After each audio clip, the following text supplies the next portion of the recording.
Las divisiones Panzer alemanas que arrasaron el bosque de Arden en mayo de 1940 no solo derrotaron al ejército francés. Reescribieron el libro de reglas sobre la guerra moderna. En 6 semanas, Francia había caído y el mundo observó con incredulidad cómo columnas de tanques pasaban la línea Maginot, volviéndola completamente irrelevante. La velocidad era incomprensible. Las ciudades que habían resistido meses de asedio en la Gran Guerra cayeron en horas. La infantería francesa, equipada de forma muy parecida a la que habían estado sus padres en 1918, se encontró frente a un enemigo que se movía más rápido de lo que sus comunicaciones podían rastrear. Cuando los Panzer THI-4 llegaron ruidosamente por las carreteras rurales apoyados por bombarderos en picada e infantería mecanizada, la respuesta estándar se volvió trágicamente predecible. Dispersarse, retirarse o rendirse. El impacto psicológico superó la devastación táctica.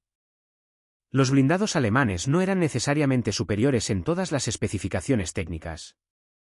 Los tanques franceses a menudo tenían blindaje más grueso y cañones comparables, pero la doctrina coordinada de la Blitzkrieg creó un aura de invencibilidad. Los soldados de infantería de toda Europa asimilaron una lección brutal. Cuando escuchas las huellas de los tanques, corres.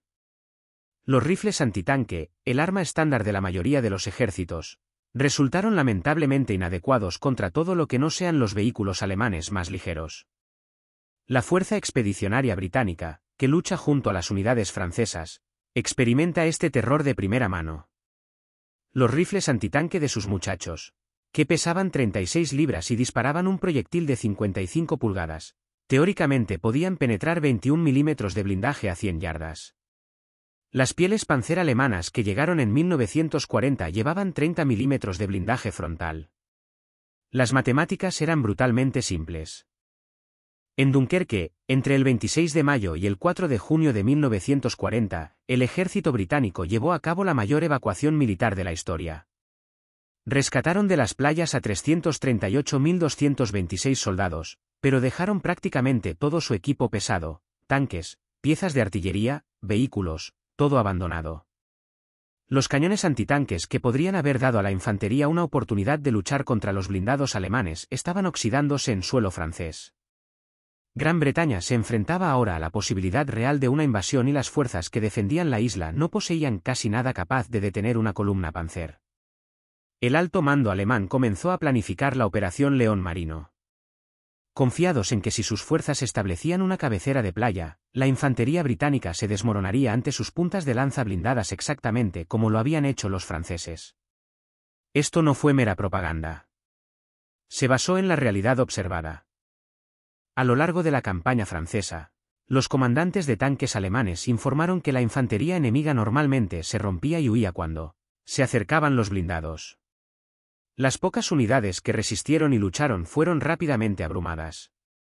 Las panzas parecían poseer una habilidad casi sobrenatural para aparecer donde los defensores eran más débiles, explotar las brechas y crear pánico en lo más profundo de las líneas. Las imágenes periodísticas de la época proyectadas en los cines de toda Gran Bretaña reforzaron el mensaje.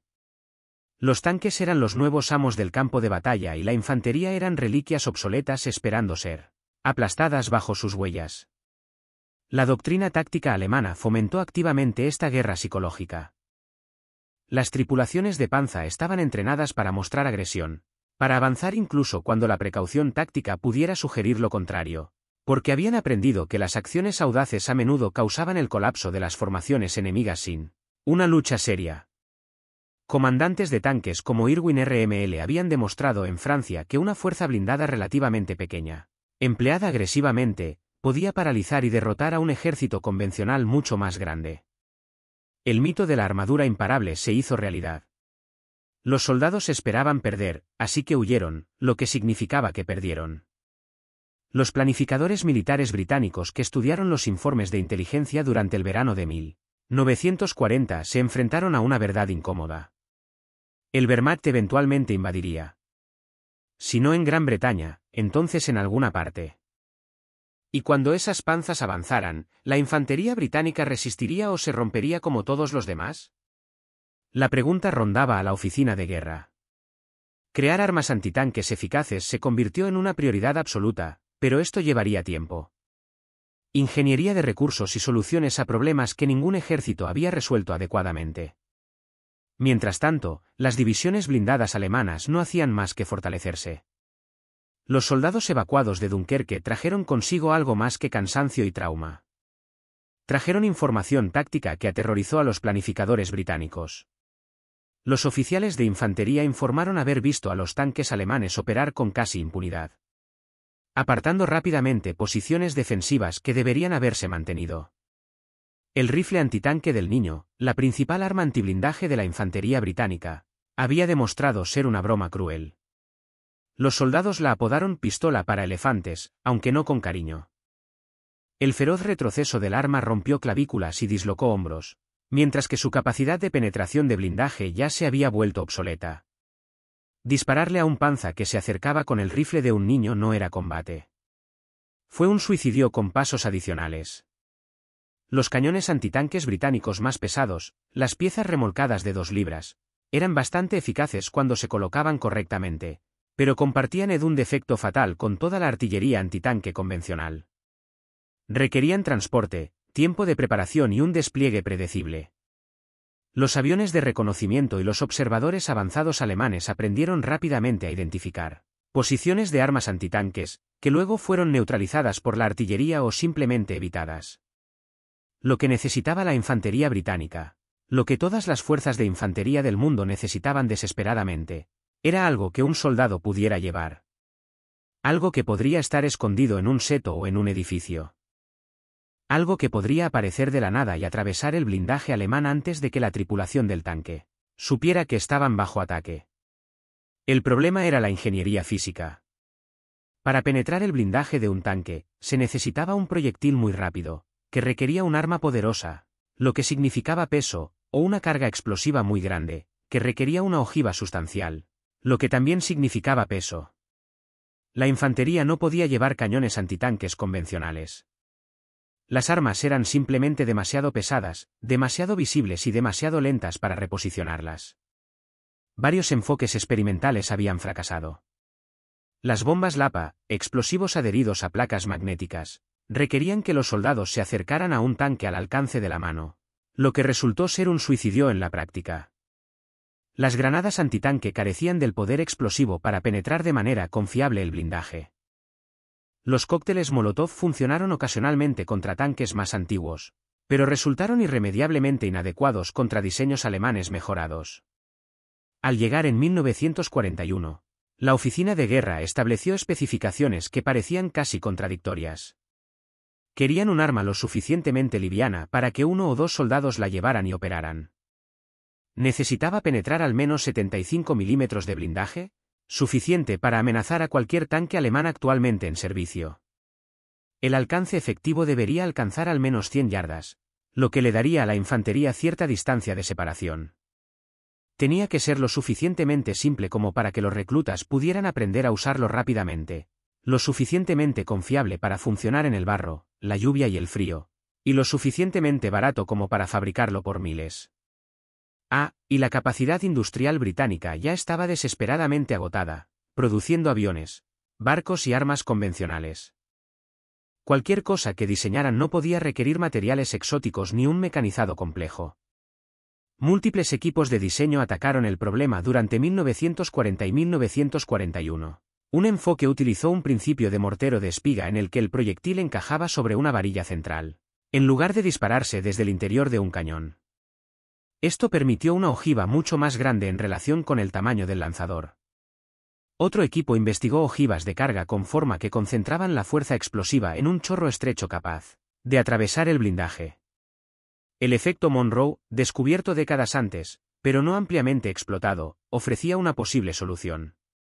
Un cono hueco de metal revestido con explosivo podría penetrar armaduras mucho más gruesas que los explosivos convencionales del mismo peso. La física implicaba convertir la energía explosiva en un chorro hipersónico de metal fundido, alcanzando temperaturas superiores a los 5000 grados y presiones superiores a las 300.000 libras por pulgada cuadrada. A principios de 1942, estos hilos experimentales convergían en una única arma peculiar. El teniente coronel Stuart Blake, un oficial de ordenanzas algo excéntrico, Defendió un diseño que utilizaba un enorme resorte helicoidal como sistema de propulsión. Sí, un resorte como una enorme catapulta mecánica. Los propulsores químicos escaseaban y las sustancias controladas requerían un manejo y almacenamiento cuidadosos. Un resorte de acero podría fabricarse en cualquier fábrica con capacidad para trabajar metales. No requería almacenamiento especial y no podía explotar accidentalmente. La idea sonaba absurda hasta que examinabas las matemáticas. Un poderoso resorte enrollado con fuerza y liberado repentinamente podría lanzar una ojiva de 3 libras con velocidad suficiente para ser efectiva en rangos de combate. Las pruebas realizadas hasta 1942 resultaron prometedoras, aunque las promesas quizás sean generosas.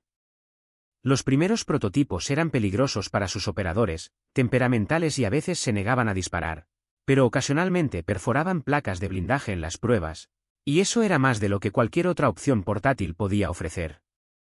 El proyector, infantería, antitanque, pronto abreviado como PAT, salió de sus pruebas a finales de 1942, con un aspecto como ningún arma que nadie hubiera visto antes. Con 32 libras descargado, parecía un tubo de metal con una hombrera en un extremo y un canal en la parte superior para la bomba. La ingeniería fue genuinamente innovadora, incluso si los operadores llegarían a odiarla. Dentro de ese tubo había un resorte que pesaba varias libras, comprimido con tal fuerza que amartillar el arma requería que el operador se acostara boca arriba, colocara ambos pies sobre el apoyo para los hombros y tirar de la palanca de amartillado con todo el peso del cuerpo. Un soldado que tiraba de esa palanca estaba esencialmente haciendo peso muerto con el arma y al mismo tiempo comprimía un resorte diseñado para generar fuerza suficiente para lanzar un proyectil de 3 libras a 15 yardas. La ojiva de carga con forma representaba el verdadero genio del arma. La bomba en sí medía 9 centímetros de diámetro, mucho más que cualquier arma de calibre de rifle convencional que pudiera disparar. Dentro de la nariz de la ojiva celos de un revestimiento de cobre con forma precisamente de cono. Cuando el explosivo detonó, la física se volvió casi hermosa en su violencia. La onda expansiva colapsó el cono de cobre desde el exterior, comprimiéndolo hasta formar un chorro que se movía a aproximadamente 8.000 metros por segundo, unas 25 veces la velocidad del sonido. Este chorro sobrecalentado podría penetrar 75 milímetros de placa de blindaje en un ángulo de 90 grados. Y lo más importante es que la penetración no dependía de la velocidad del proyectil. La bomba PAT podía viajar relativamente lentamente y aún así atravesar el blindaje del tanque, lo que significaba que el sistema de propulsión de resorte realmente podía funcionar. Pero las peculiaridades del arma iban más allá de su mecanismo de carga. A diferencia de las armas convencionales, la PAT no usaba un gatillo en el sentido tradicional. Cuando se disparaba, el resorte impulsaba un percutor hacia un cebador estilo escopeta en la cola de la bomba. La bomba se lanzó hacia adelante mientras el resorte y el mecanismo de disparo retrocedían hacia atrás dentro del tubo. Este retroceso reamartillaba automáticamente el arma. En teoría, en la práctica, si la bomba no se lanzaba correctamente, o si el operador no sujetaba el arma con suficiente firmeza, el resorte no se comprimiría para el siguiente disparo y había que repetir todo el agonizante proceso de amartillado. El retroceso en sí fue legendario. Los veteranos lo describieron como una patada de un caballo directamente en el hombro. Disparar estando de pie no era aconsejable, a menos que disfrutaras que te golpearan boca arriba. La producción comenzó en serio a principios de 1943. Las fábricas británicas producían miles de armas, mientras que los cursos de formación intentaban enseñar a los soldados a utilizar esta peculiar arma de forma eficaz. Los manuales de formación parecen cuentos de advertencia. Nunca dispare desde un espacio cerrado. La explosión podría matarte. Nunca apoye el arma contra nada mientras esté cargada. Podría descargarse. Asegúrese siempre de que la bomba esté completamente asentada en el canal. Una bomba parcialmente cargada podría detonar inmediatamente. Mantenga el mecanismo del resorte limpio y ligeramente engrasado, pero no demasiado aceitoso o no se comprimirá adecuadamente. Cuando hace frío, el resorte pierde tensión. En climas cálidos, los lubricantes pueden provocar averías. El alcance efectivo es de 100 yardas, pero la precisión a esa distancia es, en el mejor de los casos, optimista. Para golpes confiables, acércate a 50 yardas. Para una penetración garantizada, acérquese aún más. La designación oficial del arma causó cierta confusión. Llamarla proyector en lugar de lanzador o arma era una peculiaridad burocrática. Quizás el Ministerio de Guerra quería evitar comparaciones con cañones antitanques adecuados. Mientras tanto, la infantería desarrolló su propia terminología. Algunos lo llamaron el lanzabombas PAD. Otros usaron nombres menos imprimibles después de experimentar el retroceso con moretones en el hombro o luchar con el mecanismo de amartillado en medio de un tiroteo. Pero a diferencia del rifle antitanque del niño, que los soldados abandonaban siempre que era posible, el PAD se ganaba un respeto a regañadientes. Fue brutal, incómodo y difícil, pero funcionó. Cuando una bomba PAD impactó correctamente en un tanque, los resultados fueron devastadores. A mediados de 1943, los PAD se distribuían entre los batallones de infantería que se dirigían al teatro del Mediterráneo. Cada arma venía con una bolsa de lona, varias bombas y un entrenamiento mínimo. Las ojivas de carga moldeadas eran sensibles al impacto y debían manipularse con cuidado durante el transporte. Las bombas en sí parecían casi cómicas. Cabezas bulbosas sobre colas en forma de palos, más parecidas a dardos de gran tamaño que a munición adecuada. Los soldados aprendieron rápidamente que las bombas podían ser devastadoras contra algo más que tanques. Se podrían atacar eficazmente posiciones fortificadas, búnkeres de hormigón e incluso edificios. La versatilidad del PAD comenzó a emerger en combate, aunque su propósito principal permaneció claro. Dale a la infantería una oportunidad de luchar cuando aparezcan los blindados alemanes. El PAD recibió su bautismo de fuego en Sicilia durante la Operación Husky. La invasión aliada comenzó el 10 de julio de 1943. La infantería británica que desembarcó llevaba estas armas desconocidas con una mezcla de curiosidad y escepticismo. La campaña de Sicilia presentó las condiciones ideales para probar las capacidades del PAD. Carreteras estrechas, aldeas con muros de piedra, laderas en terrazas donde los tanques se canalizaban hacia rutas predecibles. Las unidades blindadas alemanas e italianas que defendían la isla pronto aprendieron que la infantería británica ya no se limitaba a dispersarse cuando se acercaban los tanques. En un enfrentamiento cerca de Centuripi, un equipo de PAD posicionado en un callejón, noqueó a un Panza IV a aproximadamente 40 yardas. El chorro de carga moldeado atravesó el blindaje lateral del tanque y la tripulación abandonó el vehículo inmediatamente. Los informes posteriores alemanes comenzaron a notar algo inesperado. Los soldados británicos estaban cazando activamente sus tanques. La campaña continental italiana que siguió brindó aún más oportunidades.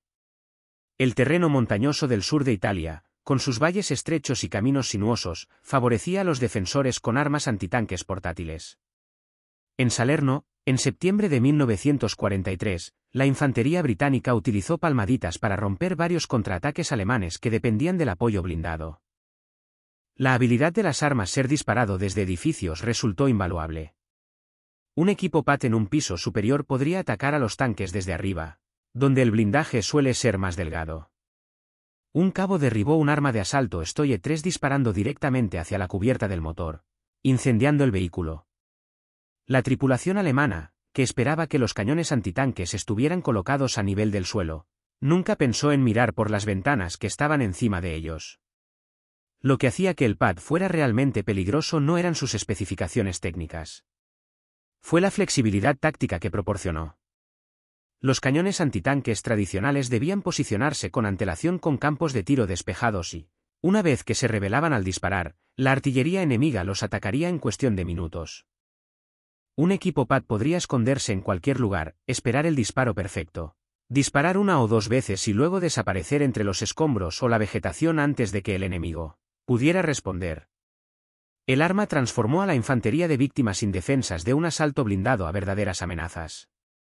Los comandantes de tanques alemanes que habían pasado años operando con relativa impunidad contra la infantería, ahora tenían que considerar que cada cercador, cada edificio, cada montón de escombros podría ocultar a un soldado con un arma capaz de matarlos. La ojiva de carga con forma del PAD resultó particularmente eficaz contra el blindaje lateral y trasero de los tanques alemanes. Los Panzer IV llevaban 30 milímetros de blindaje lateral, muy dentro de la capacidad de penetración del PAD. Incluso los tanques Panzer más pesados que llegaron a Italia a finales de 1943 tenían un blindaje lateral vulnerable de 40 a 50 mm. Un disparo de Pat bien colocado podría inutilizar o destruir cualquier tanque del inventario alemán si daba en el lugar correcto. El desafío, por supuesto, era conseguir esa oportunidad. Enfrentarse a un tanque desde el frente era suicida. El blindaje más grueso miraba hacia adelante y las tripulaciones de los tanques, naturalmente, mantenían su arco frontal apuntando hacia posibles amenazas. Los equipos Pat exitosos aprendieron a posicionarse donde los tanques expondrían sus flancos, en las esquinas, en posiciones de emboscada a lo largo de rutas conocidas o en entornos urbanos donde los vehículos tenían que girar con frecuencia. Las batallas en el desierto del norte de África ya habían terminado cuando Patch llegó al teatro de operaciones, pero las lecciones aprendidas allí influyeron en las tácticas de Pat. Los equipos antitanques de infantería operaban en parejas. Un hombre para portar y disparar el arma, otro para llevar bombas adicionales y proporcionar seguridad. El fuego necesitaba concentración absoluta para alinear un tiro, dejándolo vulnerable a la infantería enemiga. El segundo hombre estaba atento a las amenazas y podía hacerse cargo si su compañero era golpeado. El suministro de municiones se volvió crítico. Cada bomba Pat pesaba más de 3 libras y, en realidad, un soldado solo podía llevar 3 o 4 además del arma misma. Una vez que se gastaron, el equipo quedó efectivamente desarmado a menos que hubieran cobrado municiones adicionales cerca. La dinámica psicológica entre las tripulaciones de los tanques y la infantería comenzó a cambiar a finales de 1943 y principios de 1944. Las unidades blindadas alemanas tuvieron que modificar sus tácticas. Aumentaron el apoyo de la infantería, utilizaron más reconocimiento y se volvieron mucho más cautelosos cuando operaban en terrenos que favorecían las emboscadas. La infantería británica, por el contrario, descubrió que podía defenderse de los blindados. Los oficiales informaron que los hombres equipados con Pat mostraron una tendencia mucho menor a entrar en pánico cuando aparecieron los tanques. El arma no era garantía de supervivencia. Nada de eso. Pero proporcionó agencia. Los soldados armados con palmaditas no estaban indefensos. Eran peligrosos. Ese cambio psicológico importó más que las estadísticas reales de muertes. Un soldado de infantería que cree que puede defenderse se comportará de manera muy diferente que uno que cree que ya está muerto. La palmadita dio a los soldados británicos esa creencia. Cuando los aliados desembarcaron el 6 de junio de 1944, Patch los acompañó. El Bowie de Normandía, ese paisaje distintivo de pequeños campos rodeados por antiguos bancos de tierra coronados por densos setos, se convirtió quizás en el campo de pruebas más famoso del arma. El terreno era claustrofóbico, lo que limitaba la visibilidad a 50 o 100 metros en muchos lugares. Las carreteras se convirtieron en zonas naturales de exterminio, carriles hundidos con pendientes empinadas a ambos lados donde los tanques no podían maniobrar para salirse de las estrechas vías. Para los equipos de Pat, este panorama era perfecto. Para los comandantes de tanques alemanes, fue una pesadilla que empeoraba cada día que pasaba. Los defensores alemanes habían posicionado sus reservas blindadas, esperando contraatacar y hacer retroceder a la invasión al mar. Las divisiones SS Panzer, incluida la 12ª División SS Panzer, Hitlerjugend y la División Panzerlehr, avanzaron hacia la cabecera de la playa con confianza. No se trataba de las mismas unidades entrenadas apresuradamente que habían guarnecido Francia. Se trataba de formaciones de élite con veteranos curtidos en el combate y equipamiento de última generación. Sus Panzer IV habían sido mejorados con armadura adicional. Podría decirse que sus Panzers eran los mejores tanques medianos del mundo. Sus tanques Tiger eran fortalezas móviles. Y, sin embargo, cuando estas formaciones se enfrentaron a las fuerzas británicas y canadienses que avanzaban hacia el interior, desde las playas, descubrieron algo inesperado. La infantería no huiría. Fuera de Con durante la operación Charwood a principios de julio, los batallones de infantería británicos que defendían las aldeas utilizaron palmaditas con efectos devastadores. Los comandantes de tanques alemanes descubrieron que avanzar por la calle de una aldea podría provocar que una bomba de carga con forma se estrellara contra su flanco desde un edificio bombardeado. El blindaje frontal del Panzer podía hacer caso omiso de la mayoría de las rondas antitanques aliadas, pero sus costados seguían siendo vulnerables y el boqueaje obligaba a los tanques a exponer sus flancos constantemente. Un Panzer pasaría retumbando junto a un Edro y un equipo de Pat escondido entre la maleza dispararía a quemarropa. La capacidad de penetración de 75 milímetros era más que suficiente contra blindaje lateral a 30 metros. La operación Epsom, lanzada el 26 de junio, vio algunos de los combates más intensos.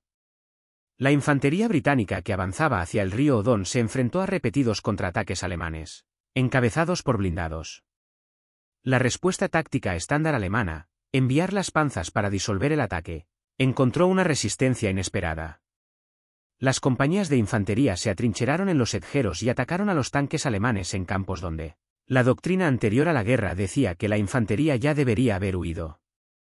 Un sargento cerca de Sir derribó a 2 Panzerfaust en 10 minutos, disparando desde una posición en una zanja de drenaje.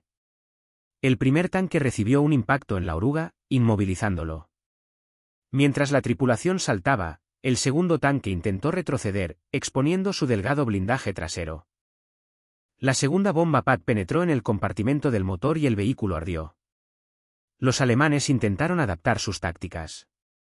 Aumentaron las pantallas de infantería alrededor de sus tanques, utilizando soldados de a pie para despejar posiciones sospechosas de PAD antes de que los blindados avanzaran. Esto funcionó hasta cierto punto, pero ralentizó drásticamente su avance y aumentó las bajas de infantería. La doctrina Blitzkrieg, que también les había servido en 1940, dependía de la velocidad y el impacto. Cuando cada valla podía esconder un equipo antitanque, la velocidad se volvió imposible. Los comandantes de tanques, a quienes se les había enseñado a avanzar agresivamente, ahora se encontraban avanzando cautelosamente por las calles normandas, esperando una emboscada a cada paso. La ventaja psicológica había cambiado. Los tanques alemanes eran ahora los que sentían miedo. Los informes británicos posteriores a la acción de julio y agosto de 1944 documentan docenas de compromisos exitosos de la PIA. No todos los disparos resultaron en una muerte. Las ojivas de carga con forma eran sensibles al ángulo de impacto, y un golpe indirecto podía no lograr penetrar, pero incluso los casi accidentes tenían efecto. El sonido de una bomba PAD detonando contra el casco de un tanque era distintivo y aterrador. Los equipos que sobrevivieron a un impacto a menudo abandonaron sus vehículos después de un segundo, sin querer esperar a un tercero. El impacto psicológico del PAD superó su letalidad real. Los oficiales de inteligencia alemanes que interrogaron a los soldados británicos capturados preguntaron específicamente sobre el proyector antitanque de infantería, tratando de entender cuántos tenían los británicos y dónde estaban desplegados. A finales de julio, cuando la Operación Godwood y luego la Operación Cobra comenzaron la fuga de Normandía, los equipos PAD se habían convertido en un elemento estándar de las tácticas de infantería británica. Los comandantes de pelotón colocaban rutinariamente a los operadores de PAD en puntos clave de estrangulamiento de la misma manera que colocarían equipos de ametralladoras. Las armas ya no eran curiosidades experimentales. Eran herramientas esenciales. Los informes tácticos alemanes de este periodo muestran un marcado cambio en la forma en que sus unidades blindadas se acercaban a las posiciones de infantería. Usaron más preparación de artillería, más humo, más precaución. Los días en que las panzas avanzaban con confianza a través de las defensas de infantería habían terminado. Los soldados británicos armados con sus brutales lanzadores automáticos habían demostrado que podían resistir y luchar. El mito de la armadura invencible nacido en Francia 4 años antes agonizaba en los cedros normandos. Operar una palmada en combate requería una combinación peculiar de fuerza, coraje y desesperación. La mecánica de las armas exigía un esfuerzo físico que sería agotador incluso sin que la gente te disparara. Considere la secuencia. Acabas de disparar tu primer tiro. Y el resorte, si tienes suerte, se ha vuelto a martillar automáticamente. Ahora necesitas recargar. La bomba pesa poco más de 3 libras y debe colocarse con cuidado en la cavidad situada en la parte superior del arma, con la aleta caudal primero y el cebador alineado exactamente con el lugar donde impactará el percutor. Tus manos tiemblan por la adrenalina. Es posible que el tanque al que acabas de disparar esté desactivado o que esté atravesando su torreta hacia tu posición. Tienes quizás 15 segundos antes de que las ametralladoras o el arma principal de ese tanque conviertan tu escondite en una trampa mortal. Si el arma no se reaccionaba automáticamente, algo común, especialmente en condiciones de barro o frío, el proceso se convertía en una verdadera pesadilla. Debe volver a armar físicamente el mecanismo de resorte, lo que significa acostarse boca arriba, colocar ambos pies sobre la hombrera, agarrar la manija de amartillar con ambas manos y tirar con toda la fuerza de su cuerpo mientras estira las piernas. Los veteranos describieron esto como intentar presionar las piernas con aproximadamente 200 libras mientras estaba bajo fuego si estaba en un espacio confinado, un edificio, una trinchera, un seto.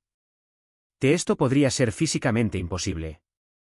Algunos soldados informaron que tardaron hasta 90 segundos en volver a amartillar una palmada obstinada, una eternidad cuando la infantería enemiga avanzaba hacia su posición. La disposición de la tripulación de 2 hombres evolucionó más por necesidad que por doctrina. Un soldado, normalmente el más fuerte de la pareja, sirvió como tirador. Llevaba la palmadita y 1 o 2 bombas. Su compañero llevaba munición adicional, normalmente 3 o 4 bombas más en una bolsa de lona, además de su propio rifle y equipo. El papel del segundo hombre iba más allá del de portador de municiones. Estuvo atento a las amenazas mientras el tirador se concentraba en su objetivo. Identificó las prioridades de los objetivos si aparecían varios vehículos. Podría proporcionar fuego de cobertura con su rifle si la infantería enemiga detectara su posición. Y, lo que es más importante, si el tirador fue alcanzado, el segundo hombre, en teoría, podría hacerse cargo. Aunque en la práctica, operar con una paciencia que no se podía transferir instantáneamente. El alcance efectivo figuraba oficialmente en 115 yardas, pero era tremendamente optimista. La bomba PAD siguió un arco balístico como el de un proyectil de mortero, no una trayectoria plana como la de un arma de fuego. A 100 yardas, básicamente estabas lanzando la bomba hacia el objetivo y esperando. La precisión a esa distancia era tan pobre que los manuales de entrenamiento recomendaban disparar solo a objetivos estacionarios a más de 75 yardas. Para objetivos en movimiento. Acércate. Los enfrentamientos más exitosos ocurrieron entre 30 y 50 yardas. Lo suficientemente cerca como para asegurar un impacto, pero no tan cerca como para que las ametralladoras del tanque te maten antes de que puedas disparar. 50 yardas suenan como una distancia cómoda hasta que ves varias toneladas de acero y armamento retumbando hacia ti a 15 millas por hora. Quizás tengas 10 segundos para apuntar y disparar. Ya te duele el hombro por el retroceso de los disparos anteriores.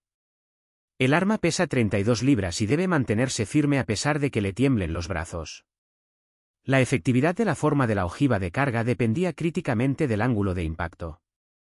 Golpee la armadura a 90 grados perpendicularmente y el chorro de cobre penetrará con la máxima eficiencia. Si se golpea en un ángulo oblicuo, el chorro podría rebotar o no penetrar por completo. Esto significaba esperar el disparo perfecto en lugar de disparar tan pronto como apareciera el objetivo. Un tanque que se acercaba de frente presentaba su blindaje más grueso y el peor ángulo. Espera a que pase, dejando al descubierto su costado. Mejor aún, colócate donde el tanque debe girar, deteniéndote momentáneamente y presentando un objetivo estacionario con un blindaje lateral vulnerable. Esto requirió comprender las tácticas, el terreno y el momento de los tanques.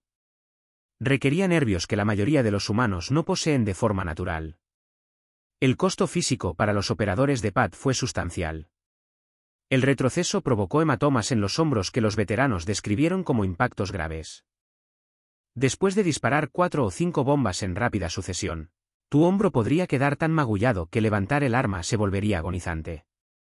Algunos soldados desarrollaron técnicas para distribuir el retroceso, disparando desde posiciones boca abajo, apuntalando el arma contra objetos sólidos, pero cada disparo asestó un golpe devastador. El mecanismo de armado provocó sus propias lesiones. Los soldados informaron de tirones musculares, distensiones en la espalda, y en algunos casos, hernias por operar repetidamente ese cruel resorte. El arma exigía que estuvieras en óptimas condiciones físicas. Sin embargo, lo manejaban hombres que tal vez no habrían comido adecuadamente en días, que estaban agotados por el combate continuo y que llevaban 60 libras de equipo además del propio PAD. Sin embargo, a pesar de toda su brutalidad, el PAD funcionó. Eso es lo que mantuvo a los soldados usándolo a pesar de la incomodidad, a pesar del peligro, a pesar del castigo físico. Cuando esa forma de ojiva de carga se conectó correctamente con el blindaje lateral de un panza, los resultados justificaron todo. El chorro de cobre sobrecalentado atravesaría el acero y la onda de presión dentro del tanque mataría o mutilaría a la tripulación, encendería municiones y rompería los tanques de combustible. Un disparo exitoso de Pat significaba un tanque menos intentando matarte. El pueblo de Berkage se convirtió el 13 de junio de 1944 en uno de los campos de pruebas más famosos de Pat, aunque no de la forma que nadie esperaba. La 7ª División Blindada, las famosas ratas del desierto, había avanzado agresivamente, intentando flanquear las posiciones alemanas alrededor de Bonn. Se encontraron con el SS Oberführer Michael Wittmann en su tanque Tiger I, quien procedió a destruir sin ayuda de nadie aproximadamente 14 tanques británicos y muchos otros vehículos, en cuestión de minutos. Fue un desastre. Pero en medio del caos, un solo equipo de Pat logró algo extraordinario. El sargento Stan Lockwood, ubicado en un edificio a lo largo de la calle principal, disparó contra el Tiger de Wittmann desde aproximadamente 30 metros. La bomba golpeó el costado del Tiger y detonó, aunque no logró penetrar el blindaje pesado. Sin embargo, el impacto fue suficiente para convencer a Wittmann de retirarse temporalmente. Ese disparo no mató al Tigre, pero demostró que ni siquiera el tanque alemán más temible era invulnerable ante un soldado de infantería, decidido y con el arma adecuada. Durante la operación Epsom alrededor del pueblo de Graville-sur-Rodon el 27 de junio, el equipo Pat del cabo Edward Chapman logró el tipo de compromiso que describían los manuales de entrenamiento, pero que los soldados rara vez experimentaban. Su posición, oculta en una granja destruida, daba a un cruce donde los contraataques alemanes tuvieron que hacer girar sus tanques. Un Panzer IV se acercó a la esquina, redujo la velocidad para tomar la curva y expuso su blindaje lateral a aproximadamente 40 yardas. Chapman disparó y la forma del chorro carbonizado penetró justo debajo del anillo de la torreta. El tanque se detuvo inmediatamente y salió humo de las escotillas. Cuando la tripulación rescató, apareció un segundo Panzer IV, siguiendo la misma ruta. El cargador de Chapman ya había colocado otra bomba. El segundo disparo alcanzó la oruga, inmovilizando el vehículo. La mención de Chapman para la medalla militar señaló que había mantenido su posición a pesar de estar bajo fuego sostenido de armas pequeñas, esperando el momento exacto en que sus objetivos fueran más vulnerables. En los combates alrededor de la colina 112, ese terreno desesperadamente disputado al suroeste de K, las palmaditas demostraron su valía repetidamente hasta finales de junio y principios de julio. La colina cambió de manos varias veces con contraataques blindados alemanes que intentaban desalojar a la infantería británica que se había abierto camino hasta la cima. El 29 de junio, una compañía de infantería ligera del duque de Cornualles se enfrentó a un contraataque de los Panzers de la 9ª División SS Panza. Los soldados de infantería cavados en trincheras apresuradamente excavadas observaron a los Panzers acercarse, a través de campo abierto. La doctrina estándar decía que deberían retirarse. La infantería no pudo resistir a los Panzers. No se retiraron. 3 equipos Pat colocados en posiciones de apoyo mutuo se enfrentaron a los Panzers a distancias de entre 50 y 75 yardas. Un Panzer recibió un golpe directo en su armadura lateral y quedó inconsciente. Los otros 2 se retiraron después de casi fallar, no queriendo continuar sin apoyo de infantería. La empresa ocupó la colina cerca de Con durante la operación Charwood del 8 de julio. El soldado Arthur Harnises se encontró en una situación en la que no debería haber podido sobrevivir. Su pelotón, que ocupaba casas dañadas por los proyectiles en las afueras de la aldea, fue atacado por 2 Pane Force que apoyaban a la infantería alemana. El primer tanque se acercó por la calle principal, con ametralladoras barriendo los edificios. Un arnés colocado en el primer piso de una cabaña de piedra esperó hasta que el Panzer pasó por debajo de su ventana. Disparó casi directamente hacia la cubierta del motor del tanque, donde el blindaje era más delgado. El chorro de carga moldeado penetró y el motor se incendió inmediatamente. La tripulación evacuó y pasó corriendo por la posición de Harnis. El segundo panel, al ver a su compañero incapacitado, dio marcha atrás rápidamente y se retiró. El informe posterior de Harnis señaló que había estado absolutamente aterrorizado durante todo el enfrentamiento, pero no se le ocurrió nada más que hacer excepto disparar el arma. Estos compromisos documentados comparten elementos comunes. Los equipos de Pat lograron el éxito utilizando el terreno, la paciencia y comprendiendo las vulnerabilidades de los tanques. No atacaron desde el alcance máximo. Esperaron a que los objetivos se acercaran, para exponer los puntos débiles, para comprometerse con rutas de las que no podrían retroceder fácilmente. Aceptaron un riesgo personal extraordinario. Un operador de PAD que disparaba a un tanque desde 40 metros estaba dentro del alcance de las armas de ese tanque. Si el disparo fallaba o no lograba penetrar, la tripulación del tanque sabía ahora exactamente dónde se encontraba. El compromiso se volvió binario. ¿Mataste al tanque o el tanque te mató a ti? No hubo mucho término medio. La proporción de muertes y pérdidas de los equipos de PAD nunca se registró sistemáticamente. Pero la evidencia anecdótica sugiere que fue aleccionador. Por cada enfrentamiento exitoso, hubo equipos que murieron intentando lo mismo.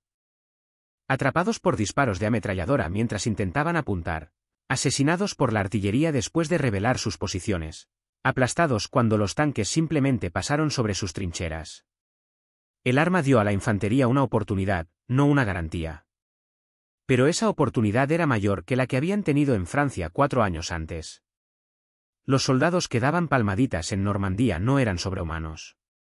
Eran hombres corrientes, a menudo reclutas, que hacían un trabajo extraordinariamente peligroso con un arma desgarbada. Lo que los hizo notables fue que lo lograron. Que cuando aparecieron los blindados alemanes, recogieron sus brutales lanzadores automáticos y contraatacaron en lugar de correr. El PAD nunca alcanzó el estatus de leyenda como lo hacen algunas armas. No era elegante ni elegante. No apareció en carteles de propaganda. Los soldados no escribieron a casa expresando su afecto por él. Sin embargo, su impacto en la psicología de la guerra blindada superó lo que podrían sugerir sus modestas especificaciones técnicas. El verdadero logro del arma no fue la cantidad de tanques que destruyó, aunque esa cantidad fue sustancial, sino más bien lo que hizo con el cálculo de las operaciones blindadas. Antes del despliegue generalizado del PAD, los comandantes de tanques alemanes operaban con el supuesto de que la infantería representaba una amenaza directa mínima para sus vehículos. Después de Normandía, esa suposición murió. Cada edificio, muy cerca, cada montón de escombros se convirtió en una posible posición de disparo para un arma que podría matarte. El cambio se manifestó en la doctrina táctica alemana durante 1944 y 1945. Las unidades blindadas que anteriormente habían operado con agresiva independencia ahora requerían un apoyo sustancial de infantería. Los reconocimientos se hicieron más exhaustivos y los avances más cautelosos. El ritmo de las operaciones blindadas se desaceleró marcadamente cuando se operaba en un terreno que favorecía las emboscadas a corta distancia. Esta desaceleración tuvo implicaciones estratégicas. La ventaja del ejército alemán siempre había residido en parte en la velocidad y el impacto. La capacidad de concentrar la fuerza rápidamente y abrumar a los defensores antes de que puedan reaccionar adecuadamente. Cuando sus tanques deben avanzar poco a poco, comprobando cuidadosamente cada posible escondite, esa ventaja se evapora. El PAD, combinado con otras armas antitanques aliadas, transformó la guerra blindada de una guerra de movimiento a algo parecido al desgaste abrasador de la Primera Guerra Mundial. La psicología de la infantería británica experimentó una transformación igualmente profunda. Los hombres que habían evacuado Dunkerque en 1940, que habían visto a los tanques dispersar sus formaciones, que habían aprendido que el blindaje significaba derrota, tenían que desaprender esas lecciones. El PAD proporcionó la herramienta para ese desaprendizaje. Cuando un soldado sabe que posee un arma capaz de destruir aquello que le aterroriza, su comportamiento cambia fundamentalmente. No entra en pánico cuando escucha las huellas de los tanques. No considera inmediatamente la posibilidad de retirarse. En cambio, piensa tácticamente, ¿dónde está mi equipo PAD? ¿Cuál es la ruta de acceso? ¿Dónde están los ángulos vulnerables? Este cambio de víctima indefensa a amenaza potencial cambió el funcionamiento de las unidades de infantería. Los comandantes podían posicionar tropas en lugares que habrían sido insostenibles en 1940, sabiendo que incluso si aparecían blindados enemigos, la posición podría defenderse. La influencia de las armas se extendió más allá del ejército británico. Las fuerzas estadounidenses observaron las operaciones de PAD en Normandía y aceleraron el desarrollo de sus propias variantes de bazooka. El principio de carga conformada que hizo efectivo al PAD se convirtió en estándar para las armas antitanques de infantería en todo el mundo. Los diseños soviéticos de posguerra incorporaron lecciones aprendidas de los PAD capturados. Las modernas granadas propulsadas por cohetes y los sistemas de misiles antitanque que definen la capacidad antiblindaje de la infantería contemporánea tienen su linaje conceptual en armas como el PAD, que demostró que la infantería podía llevar armas antitanques efectivas al combate. El PAD permaneció en servicio británico hasta principios de la década de 1950, siendo reemplazado gradualmente por diseños más modernos como el bazooka estadounidense, y finalmente, la granada de rifle antitanque británica Inurga. Cuando se retiró, el PAD se había convertido casi en un anacronismo. Ese peculiar lanzador accionado por resorte de los años desesperados en que Gran Bretaña improvisaba soluciones a las amenazas existenciales. Los veteranos que habían usado el arma en combate tenían sentimientos encontrados sobre su retiro. Sin duda, alivio por no tener que luchar nunca más con ese mecanismo de amartillado, pero también un respeto a regañadientes por la cosa desgarbada que les había dado una oportunidad de pelear, cuando las posibilidades de pelear eran escasas. El registro estadístico de la eficacia de PAD sigue siendo incompleto. Los registros del ejército británico documentan cientos de enfrentamientos exitosos, pero la naturaleza caótica del combate significó que muchas acciones no quedaron registradas. Un equipo de PAD que derribó un tanque y luego fue asesinado por fuego de artillería tal vez nunca aparezca en los recuentos oficiales. Las estimaciones conservadoras sugieren que PAD destruyó o inutilizó varios cientos de vehículos blindados alemanes en todos los teatros de operaciones entre 1943 y 1945. Más importante aún, obligaron a miles de tanques a retirarse, a tomar rutas diferentes y a operar con más cautela. Los tanques que nunca avanzaron porque un equipo PAD podría estar esperando, no aparecen en ninguna estadística, pero representan la medida más verdadera de efectividad del arma. Quizás el legado último del PAD sea lo que representó sobre la adaptación militar británica. En 1940, el ejército había sido humillado, evacuado, despojado de equipamiento y de confianza. 4 años más tarde, ese mismo ejército estaba derrotando al Wehrmacht en combate cuerpo a cuerpo y lo hacía en parte gracias a su pura y decidida determinación de desarrollar armas que pudieran nivelar el campo de batalla. El PAD no fue la mejor arma antitanque de la guerra. La panera alemana era más eficaz, la bazooka americana más fiable. Pero el PAD fue la respuesta británica a un problema que parecía irresoluble. Y funcionó bastante bien cuando más importaba. Los hombres que lo llevaron al combate, que soportaron su contundente retroceso y su feroz mecanismo de amartillado, que se mantuvieron firmes cuando se acercaron los panzas, transformaron la guerra de infantería. Demostraron que los tanques no eran invencibles, que la infantería no estaba obsoleta, que el coraje y un resorte suficientemente poderoso podían cambiar el resultado de las batallas. Los alemanes esperaban que la infantería británica huyera de las panzas. En cambio, sacaron los lanzadores Payet y contraatacaron. Esa decisión, repito, miles de veces en los campos de batalla europeos, ayudaron a ganar una guerra.